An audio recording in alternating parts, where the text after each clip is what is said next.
Hi friends, ఎలా ఉన్నారు? Welcome to our channel success drive Telugu. So ఈరోజు ఈ వీడియోలో ఎలాంటి వ్యూస్ కోసం మరియు ప్రమోషన్స్ కోసం అయితే ఎలాంటి వీడియో అయితే చేయడం లేదు. సో ఇది ప్యూర్గా ఇన్ఫర్మేషన్ ఇద్దామనే ఒక పాయింట్ ఆఫ్ వ్యూలోనే మీకైతే వీడియోస్ అయితే రిలీజ్ చేయడం అయితే జరుగుతుంది అనమాట. సో కెరీర్ గైడ్ అనే కొత్త ఒక కాన్సెప్ట్తో ముందుకు రావడం అయితే జరిగింది. ఈ కాన్సెప్ట్ని మీరందరూ ఎంకరేజ్ చేయండి. సో థంబ్నెయిల్లో చూసినట్టునే సో చదువుతున్నప్పుడే ఉద్యోగం ఎలా సంపాదించాలనే విషయం గురించి అయితే డిస్కస్ చేసుకోబోతున్నాం. ఈ వీడియో అయితే ఎక్కువసేపు అయితే ఉండదు, తొందరగా తేల్చేయడానికి అయితే ట్రై చేస్తాను. సో వీడియో ఎండ్ వరకు స్కిప్ చేయకుండా కంటిన్యూస్గా చూడండి.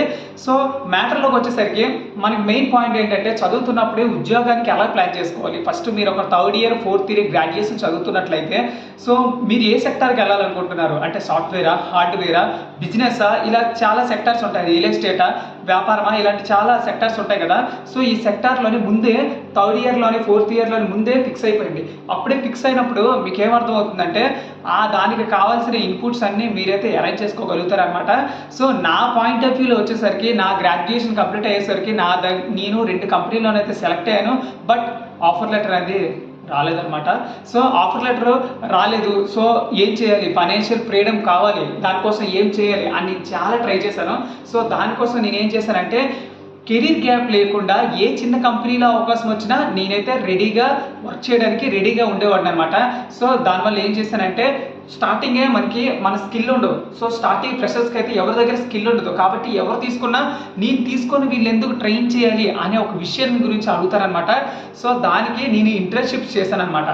సో వన్స్ గ్రాడ్యుయేషన్ అయిపోయిన తర్వాత ఒకే ఒక నెల ఇంట్లో ఉండి తర్వాత ఇంటర్న్షిప్స్ అయితే ప్లాన్ చేసుకున్నాను. సో ఇంటర్న్షిప్స్ వచ్చేసరికి not more than 6 months.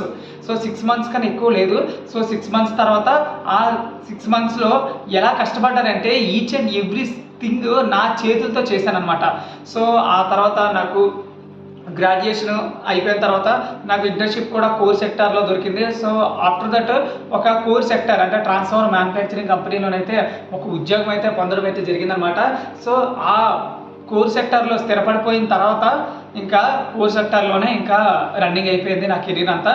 So నేను ప్లాన్ చేసుకున్నది సాఫ్ట్వేర్ సెక్టర్. బట్ అన్ఫార్చునేట్లీ నాకు వచ్చిన ఆఫర్ లెటర్ రాకపోవడం, సెలెక్ట్ అయినా కూడా సో ఇలాంటివన్నీ వల్ల అయిందనమాట.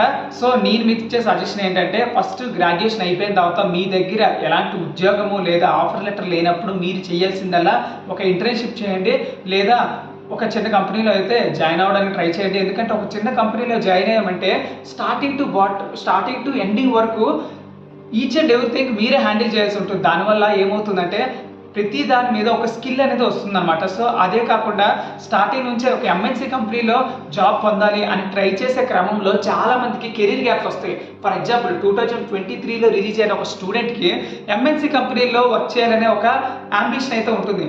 సో ఆ అంబిషన్ నెరవేర్చుకోవడానికి సాఫ్ట్వేర్ కోచింగ్ తీసుకుంటారు. అమీర్పేట, దిల్సుఖ్ నగర్ ఇలా తిరుగుతూ టైం వేస్ట్ అయింది తప్ప ఇంక ఏమీ ఉండదు. సో మీరు సాఫ్ట్వేర్లో కావాలనుకుంటున్నారో ఒక స్టార్టప్లో జాయిన్ అయిపోయింది, లేదా కోర్లో కావాలంటే ఒక చిన్న కంపెనీలోనైతే జాయిన్ అవ్వండి. అదే మీకు ఫైనల్గా ఒక గ్రాటిట్యూడ్, వర్క్లో గ్రాటిట్యూడ్ ఎలా ఉండాలి మరియు స్కిల్ ఎలా పెంపొందించుకోవాలి అనేది చెప్తారు. సో ఫ్రెండ్స్, చాలా ఫాస్ట్గా చెప్పేసాను కానీ అర్థమవుతుంది అనుకుంటున్నాను. సో ఇలాంటి ఇన్ఫర్మేషన్ ఇంకా కావాలనుకుంటే నెక్స్ట్ ఏ టాపిక్ గురించి ఎక్స్ప్లెయిన్ చేయాలనుకుంటే చెప్పాలనుకుంటున్నారా అయితే కమెంట్ బాక్స్లో కమెంట్ చేయండి. సో ఈ వీడియో మీకు ఎలా అనిపించిందో చెప్పడం మాత్రం మర్చిపోదు. ఎందుకంటే మొదటిసారిగా వీడియో ముందుకు వచ్చి ఎక్స్ప్లెయిన్ చేస్తున్నాను. సో కొంచెం నర్వస్గానే ఉంది. సో ఎలా తీసుకుంటారనేది నాకు కూడా అర్థం కావట్లేదు. ఎలా తీసుకుంటారనేది కమెంట్ బాక్స్లో అయితే చెప్పండి. Thank you so much for watching this video. జై హింద్.